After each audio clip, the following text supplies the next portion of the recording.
Finally ভাই ODI শেষ, কিন্তু এবার টি-20 পালা শুরু। ভাই এশিয়া কাপের পর ইন্ডিয়ার ফার্স্ট টি-20 ম্যাচ, আর সেইটাও আবার ভাই অস্ট্রেলিয়ার বিরুদ্ধে। মানে ভাবতে পারছে যা মানে ম্যাচ হবে আর কি। এতদিন ধরে ভাই মানে সেই চ্যাম্পিয়ন্স ট্রফি থেকে মানে 5-6 মাস ধরে মানুষ সবাই ওয়েট করছে ভাই কবে রোকোকে একসঙ্গে ভাই মাঠে দেখতে পারবে। সেটা ভাই দেখা হয়ে গেছে।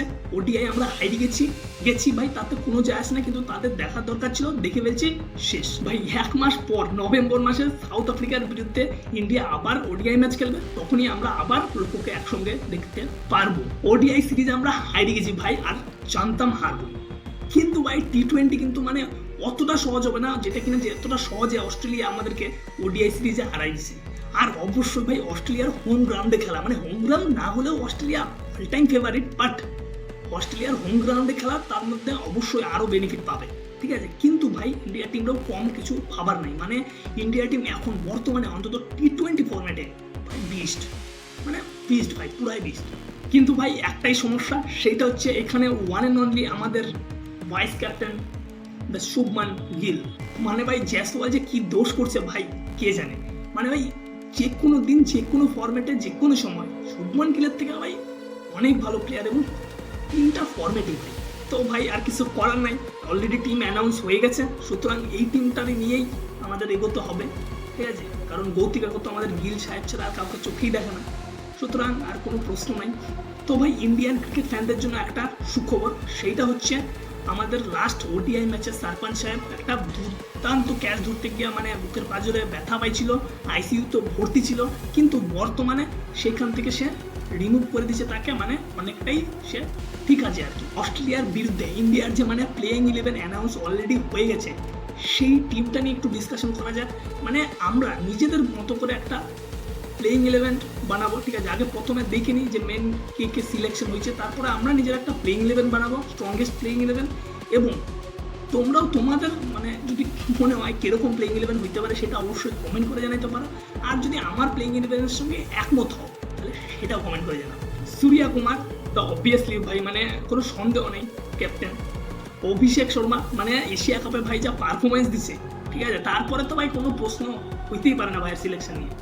অ্যান্ড ওয়ান অ্যান্ড অনলি, তোমরা জানো আমি কার কথা বলতে চলেছি, the vice captain Shubman Gill.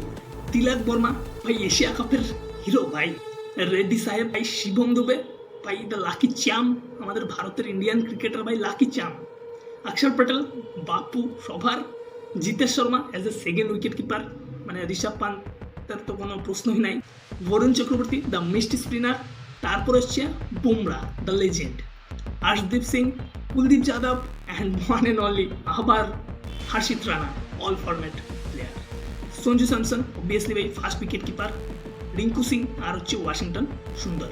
এই হচ্ছে মোটামুটি যেই 15 জন অ্যানাউন্স করছে ইন্ডিয়ান টিম ক্রিকেট টিম থেকে, বিসিসিআই এর পক্ষ থেকে সেটা। তো ভাই চলো এইবার আমাদের মতো করে একটা স্ট্রংগেস্ট প্লেইং 11 বানাই, ঠিক আছে, যেইটা মানে টক্কর দেবে যে কোনো টিমটা। এবার নিজের ইচ্ছা মতো নিতে পারলে তো ভাই জয়সওয়ালকে অবশ্যই চান্স দিতে হবে, আর কিছু করার নাই। টিমে নাই সুতরাং ভাই টিমে রাইখাও কোনো লাভ নেই, ঠিক আছে। তো চলো এবার আমরা নিজেদের মতো করে বানাই। তো ভাই first choice obvious Abhishek Sharma, তার সাথে আমি অবশ্যই সঞ্জু স্যামসনকে দেখতে চাই, কিন্তু ভাই যেহেতু আমাদের গিল সাহেব ভাইস ক্যাপ্টেন ভাই কোনো প্রশ্নই নেই, ঠিক আছে, সেই খেলবে, সুতরাং বেকার মানে ঝাঞ্ঝামেলা করে লাভ নাই। অভিষেক শর্মা আর শুভমান গিল ওপেনার, তারপর ভাই তিলক বর্মা, সূর্যা কুমার ভাই, মানে এদের হচ্ছে মানে যদি লেফটি আউট হয় তাহলে ভাই তিলক বর্মা, যদি রাইটি আউট হয় তাহলে ভাই সূর্যা কুমার। এইবার 5 নম্বরে রাখবো ভাই সঞ্জু স্যামসন, 6 নম্বরে রাখবো ভাই আমাদের বাপু, ঠিক আছে, 7 নম্বরে রাখবো শিবম দুবে, তারপরে 8 নম্বরে রাখবো কুলদীপ যাদব, 9 নম্বরে রাখবো বরুণ চক্রবর্তী, 10 নম্বরে বুমরা, 11 নম্বরে হর্ষদীপ সিং। তো ভাই এই হচ্ছে আমাদের প্লেইং স্ট্রংগেস্ট প্লেইং 11। কিন্তু ভাই এখানে দেখো রানাজি নাই, ঠিক আছে, আমার টিমে রানাজি নাই ভাই, আমি এমনিও নিতাম, ঠিক আছে, কিন্তু ভাই কিছু করার নাই। মনে হয় না যে রানাজিরা টিম থেকে বাইরে রাখবে, অন্তত লাস্ট ম্যাচের পারফরমেন্সের উপর ভাই, তারপর তো কোনো প্রশ্নই নাই, ঠিক আছে।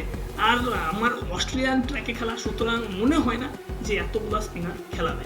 সুতরাং ভাই আমার যেটা মনে হয়, যেটা ফাইনাল প্লেইং 11 হইতে পারে কালকে মানে অস্ট্রেলিয়ার বিরুদ্ধে, অভিষেক শর্মা আর শুভমান গিল ওপেন, ঠিক আছে। তারপর 3 নাম্বার সূর্যা কুমার, তিলক বর্মা যেভাবে আউট হবে সেইভাবে আসবে, 5 নাম্বার সঞ্জু স্যামসন, 6 নাম্বার অক্ষর প্যাটেল, একদম কনফার্ম। এবার 7 নাম্বার 8 নাম্বারে আমার মনে হয় শিবম দুবে 7 নাম্বার, 8 নাম্বারে আসবে হচ্ছে নীতিশ কুমার রেড্ডি, ঠিক আছে, 8 নাম্বার অবধি হয়ে গেল।